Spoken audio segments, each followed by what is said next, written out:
Compañeros, welcome to the SQL Data Partners podcast, the podcast dedicated to SQL Server related topics, which is designed to help you become familiar with what's out there, how you might use those features or ideas on how you might apply them in your environments. I am Carlos L. Chacon. And I am Steve Stedman. We are two data professionals trying to help others get a better handle on their database environments, either through this podcast, our training, or our consulting practice. Thanks for joining us on the SQL Trail. Welcome to the show. SQL Data Partners.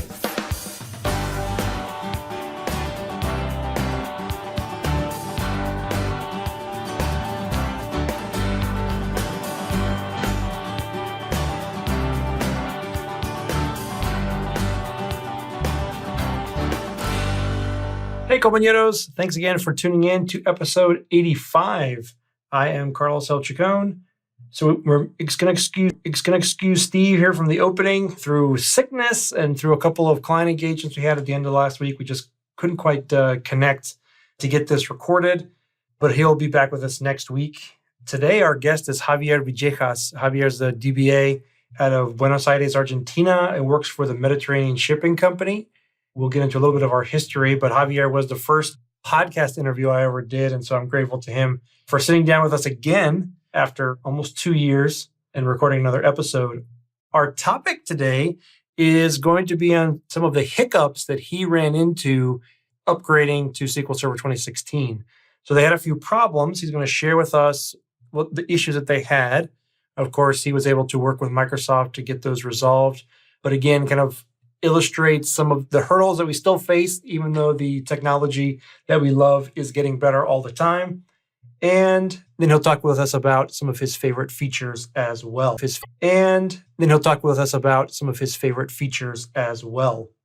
We have a couple of shout outs we want to give to Brian Carrig, who was with us in episode 78. He talks about listening to episode 80 of the containers with Andrew. Andrew continues to put out great stuff on his blog about containers. And I think the biggest confusion there, or the biggest, maybe not confusion is the wrong word, but the biggest component there is that for the people who are using it, for the majority of them, they're normally looking at using it in the lower environments, so your test and development environments. I know a couple of people continue to ask about using it in production. And I'm not to say that it can't be done, but I think that the usage scenarios, if you will, are going to be in those lower environments. I know even on the .NET Rocks, Stephanie Locke was on there the other day, and she was talking about using it in production. And again, I'm not sure that that's necessarily where we are right now, but we'll see. We'll see how that plays out. So Travis Jacanis, checking in on episode 84. Wanted to thank Kathy for joining us again, talking about being an MVP and that process. Again, I think there's a little bit of confusion. One thing that did change in the MVP program since we recorded it is that now instead of being awarded quarterly, it's now awarded monthly. And so I think that will be nice, just so that people who have been nominated and go through the process won't have to wait quite so long to hear back. And then it's been a little while. So Kevin Fiesel reached out to us talking about episode 83 and having that be worth a listen. And that, of course, was the data visualizations episode we did with Jonathan Stewart. That one we actually started to do, and I'm not sure how often that I will do them. I didn't do them with 84, but it created a little YouTube video kind of extending that. And that's something that if people are interested in, I am considering creating a visual component in addition to these podcasts to help with some of that discussion and learning. So if you're interested, again, of course, let me know. You can check out our YouTube channel as well. Aaron Hayes comes in with a question, and he wants to know about the future of SQL Server and the RDBMS in general. And of course, he points to some of the different databases that are available. Interestingly enough, last week in our SQL Server in the News segment, we talked about Google's new globally distributed, transactionally or ACID compliant database Spanner. And there are lots of databases out there, and we're starting to hear more and more about them. And so, Aaron, that is a very timely question. I think it's something that we're gonna be hearing more and more about. And of course, we'll see if we can't plug in a couple of folks to talk a little bit about that. And then, of course, how Microsoft is going to react to And then of course how Microsoft is going to react to the increase in functionality that these other databases are providing. So the show notes for today's episode is going to be at sqldatapartners.com/SQL 2016. And now it's time for a little bit of SQL Server in the news. So this is not new, but it has been updated. And admittedly, right, so there's so many things going on with SQL Server that I did not even know that this existed. And this is the SQL Server Migration Assistant. So ultimately, if you're in other databases, i.e. Oracle, MySQL, SAP, DB2, or Access, you can convert that schema over to Microsoft SQL Server schema, bring over that data, and it will allow you to port that over to SQL Server. So they've expanded what you're able to do there, and they have some additional features. So it looks like there was some conversion metrics, probably with like numeric and other data types that have been fixed.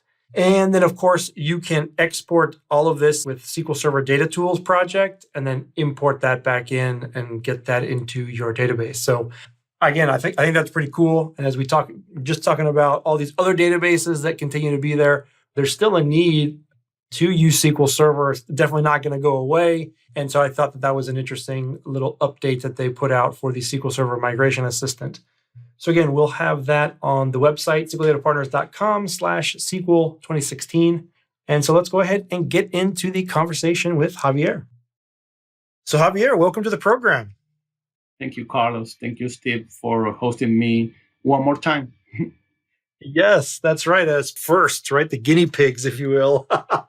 When I had this idea way back in May of 2015, maybe even before April, and went down to Buenos Aires and I said, hey, anybody want to record a podcast with me? And Javier raised his hand. So we're glad we could have you back. Yep. I remember that time. Yeah. And I know since that point in time, we've done quite a bit to improve the process and how it all works to get the show out. So we should have some good quality here. Also, didn't you re-release a remastered version of some of those old episodes, Carlos? We did. We remastered them, talking with Julian, our editor, and he kind of took a peek at them, taking out all the ums and whatnot that I'm so consistently doing, and and helping balance some of that, particularly in the beginning. The sound balance wasn't all that great. So This helped us do that. Well, so how did migration to 2016, some of your experiences with it, and some of the road bumps that you kind of ran into. But first, before we kind of get into that, tell us a little bit about your organization and what you're doing with SQL Server. Mm-hmm. Okay, I am the DBA manager of a group of 4 DBAs at Mediterranean Shipping Company. And well, basically my team responsibilities are basically have the OLTP environment running fast, running always, and running in good shape, right? All around the world. So recently we also introduced, we are also taking care of some analysis services, in particular tabular models for Power BI, which is something that we are digging into. So those are the tasks that we are digging into. So those are the tasks that I'm doing these days. Very nice. And probably from that episode 2, I remember the story you telling me that you had a data center in Chile. And I don't remember where you had to fail over to, but there was an earthquake there in the country, and you ended up failing over. And how many? It was like 2 minutes or something like that you were able to fail over, right? Yeah. In a matter of a couple of minutes, we made the failover from one location to another. Same in New Zealand for another earthquake. That time we were using database mirroring. Okay. Now the product evolved to availability groups, always on, and all the beauties that we know today. Sure. So, man, you must be quite the failover artist then to have done it again. Yeah, well, as every DBA, we just try to avoid that to happen. Yeah, that's right. To have done it twice in two different countries, I gotta say that I don't think there's too many people that can say that.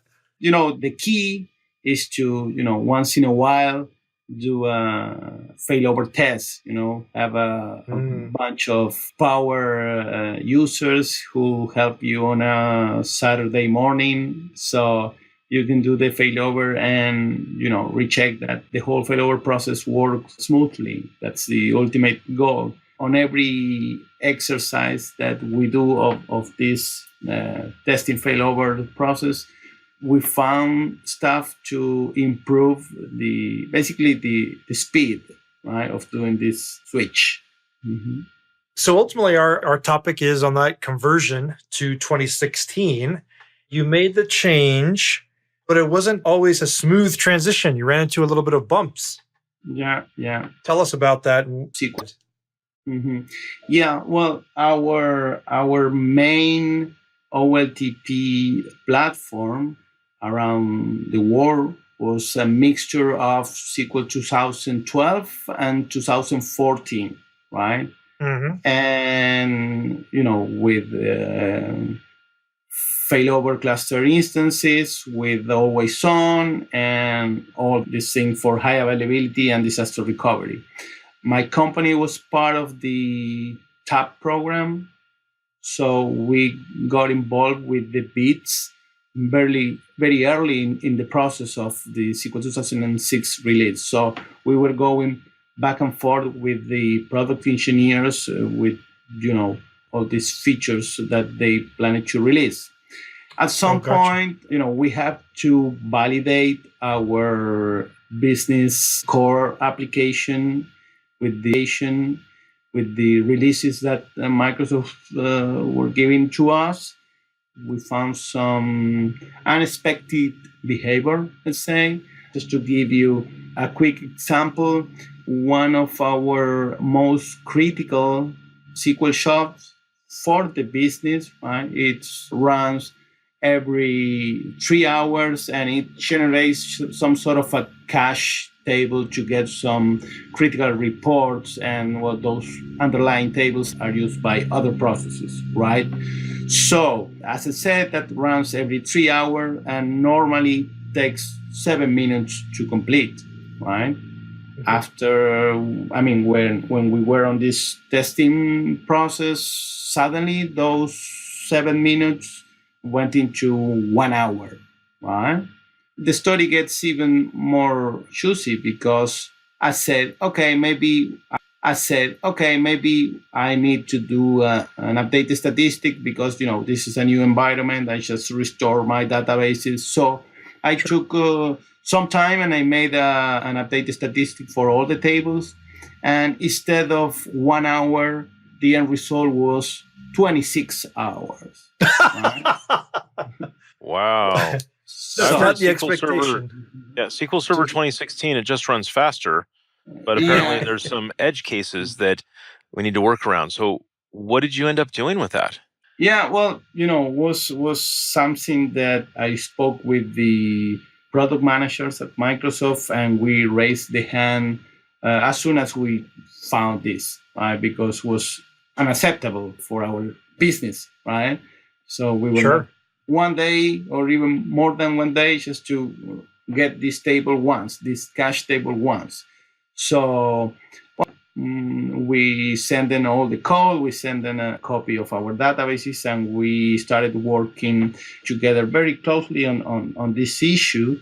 It turned out that, our coding technique is basically using a lot the table functions, right?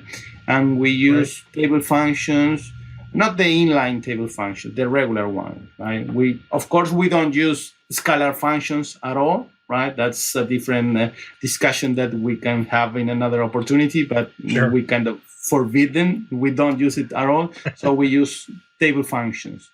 And we use them like in a chain, right? Like, 7 layers of table function, one calling another, and another maybe a cross apply and joins with another table function and something like that, right?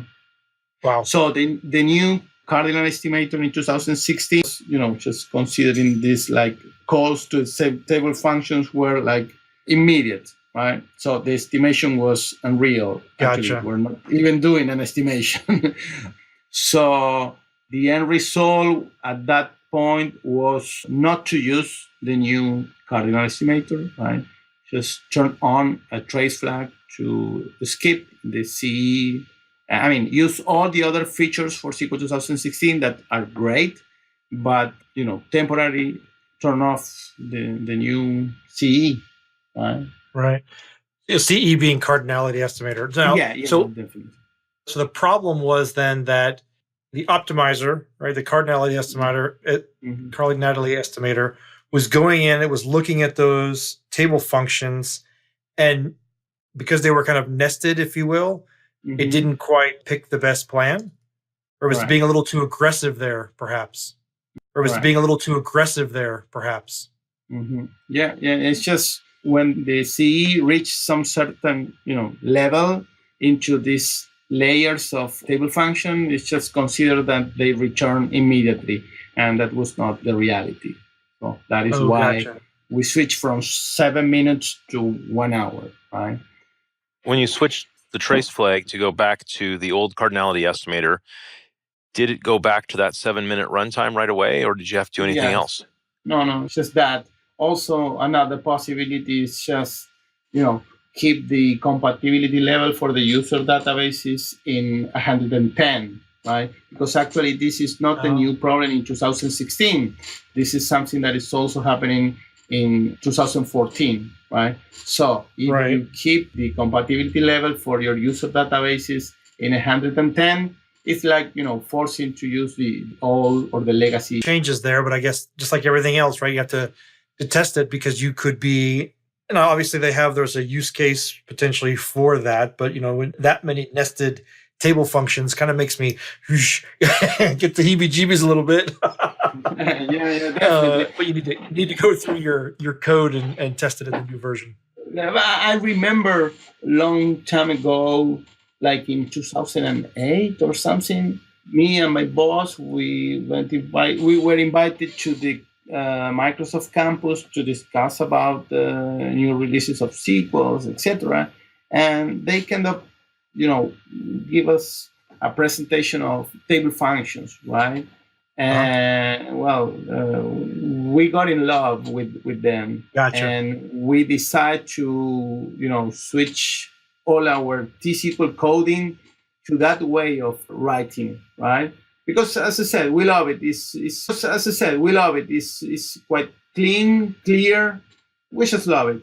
And we were just fine for years until we, found this kind of hiccup or constraint. Microsoft is working quite hard on this case and others to make it through. Now, I know that in VNext, they are planning to do some other changes to the CE.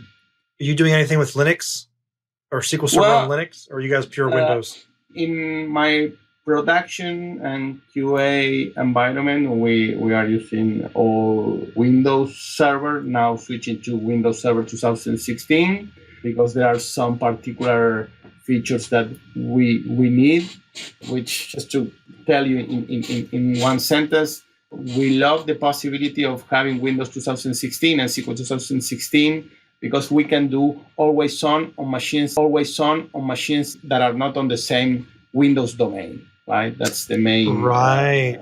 So this is another something. Feature.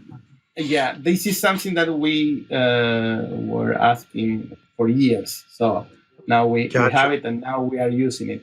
But in terms of Linux, yes, I have a bunch of labs using I believe that almost all the distributions, right?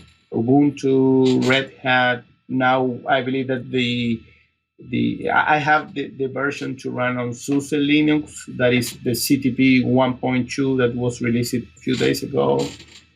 I'm validating stuff against Linux, and actually I love it.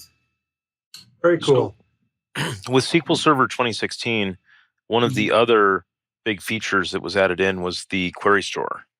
Yeah. Now, is that something that you're making use of? Featured in SQL 2016. This is something that, in terms of being a DBA and doing a troubleshooting, on this case, that you have something that for months, a report that always runs in, let's say, 5 minutes, and suddenly one day it start running in 2-3 hours, and nobody make a change, nobody touch the code, etc.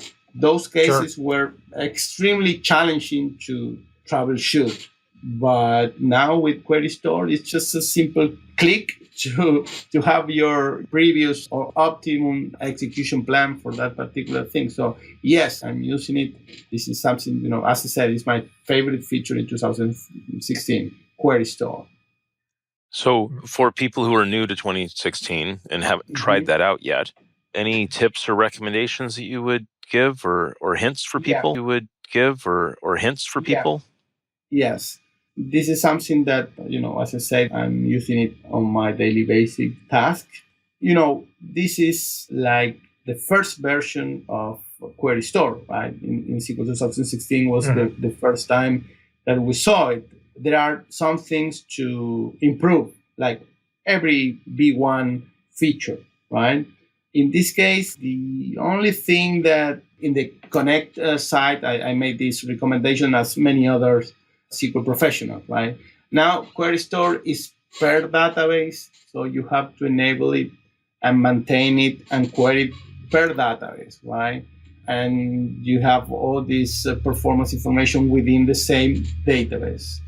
The recommendation of the comments for Microsoft, and I know that probably they should be working on this, is just have the Query Store, per instance, right? And being able to store this performance information on a separate user database, right? This is something that I would love to see in future SQL versions, right? Right, to be able to get it out of there. Beside that, the current implementation is great because, as I said, before it was like a blind task. It used to take me a long time to do this kind of troubleshooting when performance just changed without any code changes, etc. Now it's just, go to the Query Store panel and just check the query plan for, a particular process and forced to use the old one, right? It's good. I know when they first, of course, I was talking with Borko before it was actually released. 2016 was still kind of, being baked, if you will, and porting. And I admit that I haven't gotten into it as much as maybe I should have. But so the reporting and some of the charting that they were going to make available was still kind of coming together. Have they continued to make improvements? And I know SP1 or Service Pack 1 was the big focus was on the new features that being made available in the lower editions. Have they continue to make changes to that reporting, some of that reporting features in the Query Store? Yes. Well, honestly, I haven't seen that very deeply. I am focusing also in Service Pack 1 in other kinds of new reports, like the one for Always On, right? Those are new reports in where you can do better troubleshooting for example, latency, right? So, because, as I said, probably Query Store, I believe that it was the first feature that was completed before SQL 2016 RTM. That was ready like long time ago, right? So even if it is V1, it's quite mature. Of course, as I said, you give this to the DBAs and we ask for more, right?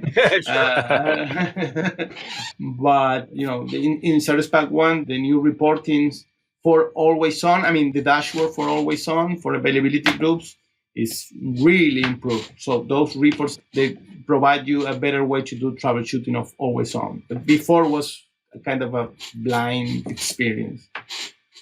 Yeah, very cool. Borko will be happy to hear that. I know. The PM manager, he and I, we keep in touch from time to time, and he pings me, from time to time. So he likes getting feedback when I tell him that people are enjoying the the feature. Yeah. No, I mean, Service Pack 1 was a hint, right? Something that I'm still trying to understand. It's the first time, bring down enterprise features to other editions. So, wow. Right. Besides the new features, right? The new DMVs for troubleshooting, the improvement in always on is really great. So another thing that I know when we were talking before the show that you mentioned was the new database settings that are scoped per database in 2016. Yes. What are you doing with those? Well, database scope configuration, right? This is something that is, one of the great features for DBAs, right? Because now you can set a bunch of configurations or settings that before you had it just for the whole instance or per session. Now you can do it per database, right? Like, for example, specify the max DOP, the max degree of parallelism, right? Per database. So this is something that is really powerful. You don't have to, use the max DOP hints or start playing with or resource governor to specify a different max DOP. Also, gotcha. There is another setting which is great, which is the legacy cardinal estimation, right? This is connected with the problem that I mentioned before. You can specify now per database to use the legacy cardinal estimator, right? Without specifying any trace flag or anything. So you have your user database, you go to this scope database settings, you change the legacy cardinal estimator to on, and all the objects under that user database will use the old CE, right? Same for other settings, like, for example, you can do a clear procedure cache, right, for user database now, right, which is something that is also good. So those are all settings, like inside, inside the database properties, if you will. I mean, or are there? Yeah. You from Management Studio, you go to your user database, right-click properties, and you're gonna see them there, right? Gotcha. You have the defaults, which is, use the ones that are configured for default for all the user databases, which of course are off, just to try to, don't modify the behavior by default, right?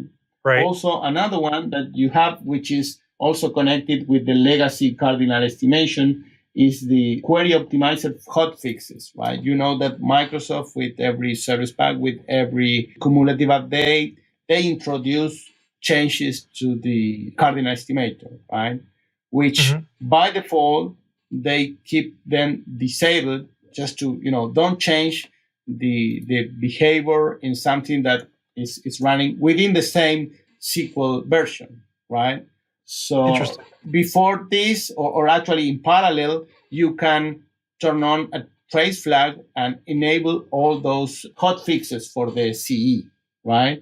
Now, with database scope configuration, you can enable those hotfixes in the CE per database, right? Which is great. Yeah, so if you have an older database there or something that's not going to work well with those changes, you can then turn it off for that one and turn it on for others and be in good shape. Yeah, a bit correct, more fine-tuning. Yeah. Of course, all this has to be carefully tested. Don't that's the advice. Don't play with this in production, but actually, this is something that's easy to turn on and off. Okay. Well, shall we move on to the SQL family questions? Yeah, I'm ready. Okay.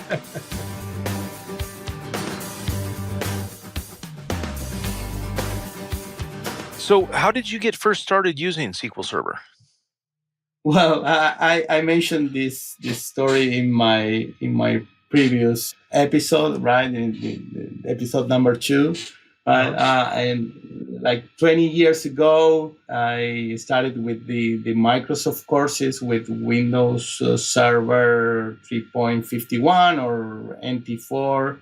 And one of the elective courses that were there, I mean, there were like three courses. One was Exchange, one was Active Directory, and the final one was SQL Server 6.5 at that time, right?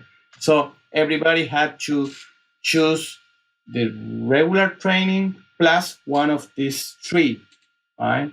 My first choice was Exchange and was full, right? They were not placed for me. So then I said, okay, Active Directory seems interested. So it was also full. So they said, well, the SQL course has plenty of space. So that was the one that was there for me. So I took it. And after a couple of days, I say, oh man, this is so bored. But then after the professional career changes and got focused on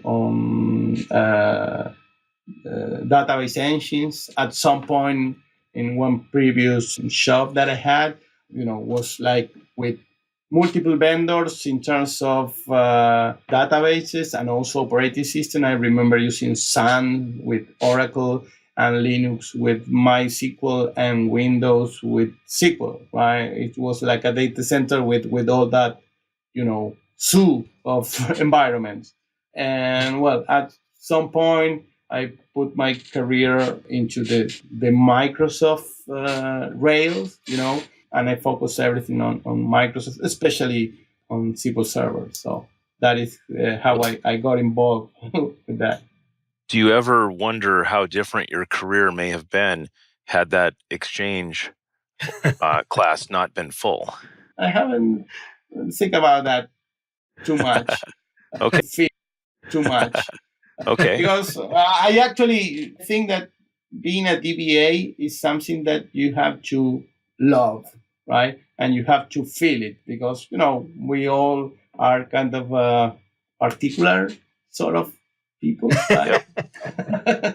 So you have to love it. And at some point, long time ago, I said, okay, this is what I love. So let's go ahead and try to, do this and do it well. Yeah.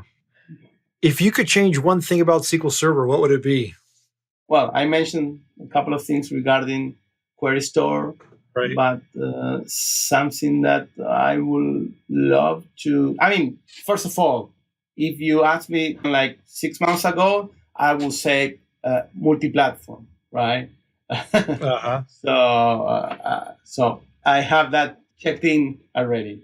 But now that I have this, I would say make the failover process on an availability group even easier in terms of being able to replicate to the secondaries the logins, the SQL shops, all the things that are not gotcha. the user database, right? In terms of server settings, everything. So because right now you do an availability group failover for disaster recovery purposes, even if it is a test or if it is real, you have to do a lot of manual tasks, right? To fix the logins, I have like in all the production environments that I have around the world, I have like state-of-the-art PowerShell scripts that try to take care of synchronizing the logins plus the SQL shops plus the SSIS packages, etc. Right? I would love to have hit the failover process and just forget about it. All right. What is the best piece of career advice that you have received? A few years back, I received this piece of advice which I always remember. I use it like on my everyday task since I received it, right? And it's try to be focused, right? Just be focused. It could be a bunch of things, but being focused on what you're doing, ultimately, that's the thing that will allow you to accomplish in a good way, especially when you are under pressure, right? So being focused on what you're doing is a great piece of advice that I got. Yeah. Javier, our last question for you today. If you could have one superhero power, what would it be and why do you want it? Wow. So this is something that I've been thinking a lot. And, probably is not going to be related or totally related to a technical thing, right? And maybe it's not the real power, but this is something that I would really love to have. First of all, have an additional arm and hand, right? And let me complete it. Also, being able to, if you don't have to sleep because of a reason, right? You don't feel it. So, don't have the necessity of sleep, right? And This is not because I have to work at night, etc. This is, these two things, the additional arm and hand, plus not have the necessity to sleep, is to being able to handle my two little boys.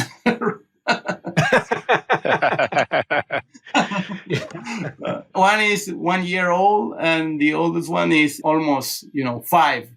So that is why I need these superpowers. Yes. My wife and I, having 2 sons, definitely can understand that, although mine are a little bit older, and it does get a little bit easier as they get older.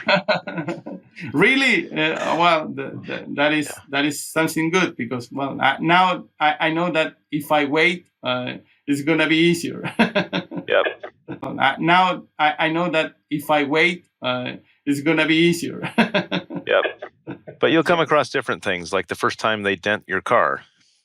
Yeah, well, I'm far away from that. Yes.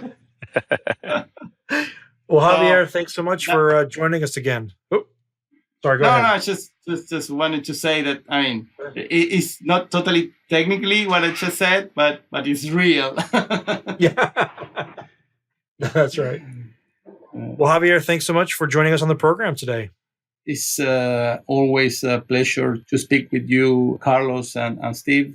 So thank you for having me, and look forward to be again with you in the future.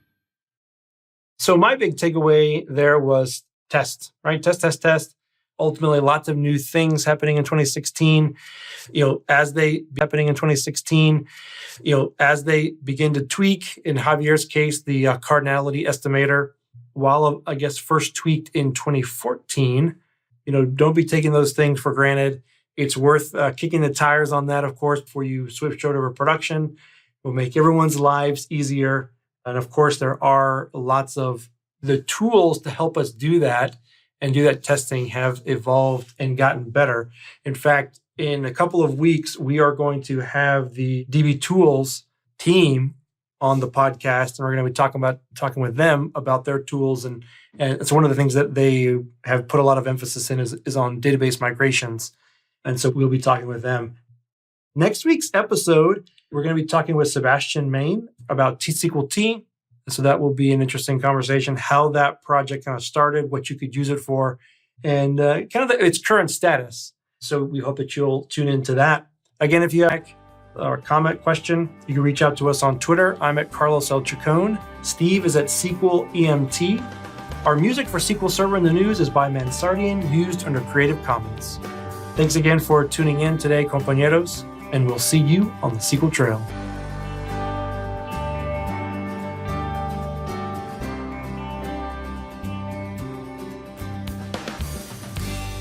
SQL Data Partners.